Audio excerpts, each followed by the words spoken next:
Dostlar, herkes salamlayıram. Demək bugün yanvar ayının 20-sidir. BYD Gimplas sürürəm. Bilirsiniz ki, bugün demək olar ki, indi çoxları Günəşli, Əhmədli bu tərəflərdə olub, Babəhsə tərəflərdə olub. Bilirsiniz ki, bugün dəhşətli həm soyuq var idi, hava şəraiti Şaxtalıda demək olar -1 dərəcəyə qədər. İstərsiniz bugün də var, görürsünüz, -1 dərəcəyə qədər soyuq var. Həm də Günəşli, Əhmədli tərəfdə demək olar ki, qar yağırdı. Dedim gedim bir o tərəflərə bu BYD-ni test eləyim. Görün bu qarlı havada, şaxtalı havada nətəri çıxacaq, özünü çıxardacaq. Düzdür, plus 20 kuza kimi qarda özünü doğrulda bilməz qətiyyən. Ümumiyyətcə o 20 kuza kimi heç bir maşın, cipdən danışmıyorum, sedan özünü doğrulda bilməz. O 20 kuza qarın, boranın, nə bilim, dağların atasıdır da. Kim nə deyir desin, o havada, o şəraitdə mənim keçmiş bir videolarımda baxsaz, Prius sürən vaxtlarımda mən çəkiliş eləmişdim. Prius dəhşətdə, yəni onlarda qış rejimi zat falan var. Sürənlər bilir, sürməyənlər də deyim ki, 20 kuza qarın idealıdır. Demək, Gimplas'ı qarda sürdüm. Mən onu deyim ki, sizə təkərlərim qış təkərləri deyil, amma Gimplas özünü doğrultdu. Yəni nətər özünü doğrultdu. Padyomu qalxdım, belə deyək də zimeykalıya qaldırdı özünü. Bu bir. İstədim bir video çəkim elə. Prosto ilk dəfə deyə maşını həmin şəraitdə elə sürürdüm. Qorxdum da, dedim ki, bir əlimdə çəkiliş eləyəm. Dəstə telefondan bir əlimdə çəkiliş eləmirəm. Sinəmdə zaşitlik var. Telefonu qoyuram ora, oradan çəkiliş eləyirəm. Demək dostlar, deyənim dənə götürüm. Demək, görürsünüz bu düyməni, sürüşmə düyməsi.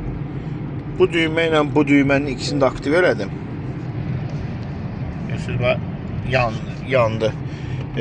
Demək, bu Prius'larda bir saniye. Prius'larda B knopkası var.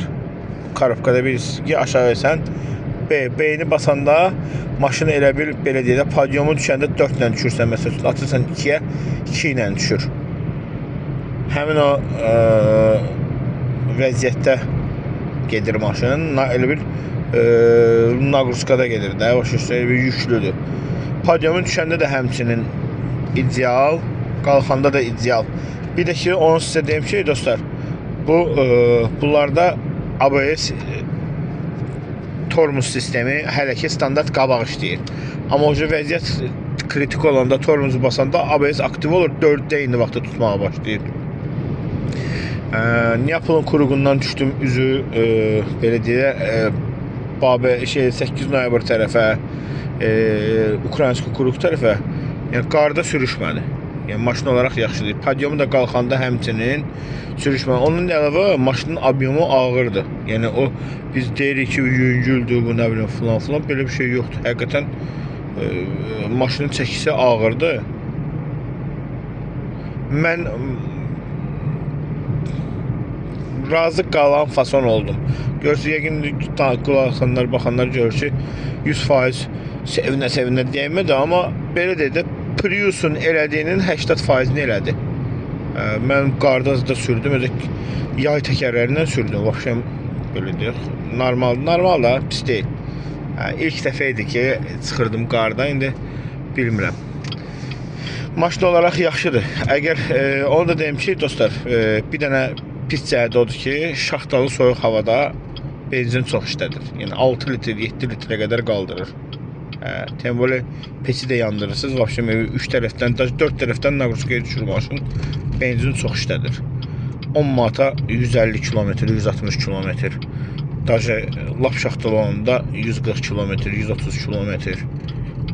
10 manata da standart düşür 8 litr, 8 litrdən biraz. 8 litrdə standart. 108 litr zat bir işlədir. Maşın olaraq BYD-ni almağa ümumiyyətlə dəyər. Siyal sürənlər var, Gimplas sürənlər var, Destroy 05 sürənlər var. Mən Gimplası sürürəm artıq hardasa mart ayından bəri sürürəm. Mən narahatçılığım yoxdur. Zapsası uzundur. Bir dənə şey deyim sizə, bu Sialın zapsası çox bahadır. Çünki hələ maşın özü təzə gəlibdiyi yoxdur. Destrov 05-dir, orta qiymətdir. Gimplasdır, ucuzdur. 3 etapa bölünüb də belə deyək. Maşın olaraq normaldır. Mən maşını istəmirəm. Kim də alır, Allah xeyrin versin. Taksiyə də əlverişlidir. Amma qış ayında benzin standart maşınlardan çox içir. Prius elə qışda da, yayda da eyni şeylə içirdi. Qışda biraz daha çox tez-tez xodlanırdı deyə. Biraz naqruskası benzindən, standartdan, yəni yayda istifadə edəndən çox işlənir. Amma narahatlığım yoxdur da yenə də bu maşından da. Benzin də çox işləsə, amma maşın olaraq yaxşıdır. Çalışın siz də əgər ikinci əl almaq istəyirsinizsə, probegi az alın. Probegi çox almağa dəyməz. Çox alacaqsınız. Sizdən qabaq sürən bilmir nətər sürünəcək. Əslində mən arada bir fikirləşirəm, bu təzə maşındır, bunu niyə işlənmiş kimi satırlar? Təzə maşındır. Orada topazdadır da, tarbazdadır da, turbazdadır da yazırlar ki, ay nə bilim ikinci əl maşını satıram, nə bilim. Demək onda bunun birinci əl maşını su ilə zaten işləyən olub ki, bu ikinci maşını ekonomi belə satır. Ya da ki, taksidə sapırlar, işlədir, görürlər, normal taksi şoförü tapa bilmir, normal sürücü tapa bilmir. Normal sürücü zaten yoxdur bu dəqiqə. Çox pis vəziyyət sizinə görə. Maşını verirsən, dağıdırlar. Bu haqda bir video çəkəcəm inşallah bu yaxşı sürücü, pis sürücü haqqında. Düzdür, pis sürücü, nə barədə pis sürücü deyirəm. Maşını qova-qova sürür, yamalarda qorumur, quruntovaya düşəndə maşını ehtiyat saxlamır. Belə.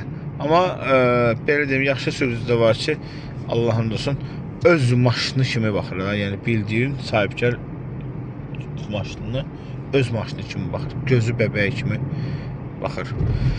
Bugünlük bu qədər dostlar. Sağ olun, kanalıma abunə olun, mənə dəstək olun.